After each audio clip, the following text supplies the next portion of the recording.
குழப்பங்களும் மறுமை நாளின் அடையாளங்களும்.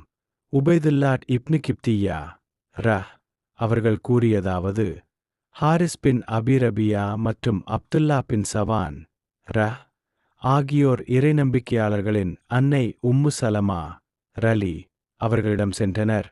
அப்போது அவ்விருவருடன் நானும் இருந்தேன்.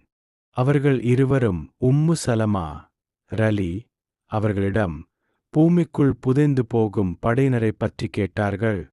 அதற்கு உம்மு சலமா அவர்கள், அல்லாவின் தூதர் அவர்கள், ஒருவர் இறையில்லம் கபா எல்லைக்குள் அபயம் தேடி வருவார். அவரை நோக்கிப் படையொன்று அனுப்பப்படும். அப்படையினர் ஒரு சமவெளியில் இருக்கும்போது பூமிக்குள் புதைந்து போய் விடுவார்கள் என்று சொன்னார்கள்.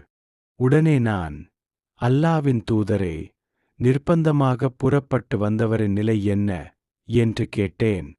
அவர்களுடன் சேர்த்து அவரும் புதைந்து போவார் எனினும் மறுமை நாளில் அவரது எண்ணத்திற்கேற்ப அவர் எழுப்பப்படுவார் என்று கூறினார்கள் என்றார்கள். அறிவிப்பாளர்களில் ஒருவரான அபூஜர் அவர்கள், சமவெளி என்பது மதீனாவிலுள்ள சமவெளி பைதால் மதீனா ஆகும் என்று கூறினார்கள். சஹீன் முஸ்லிம் 5523 அத்தியாயம் 82.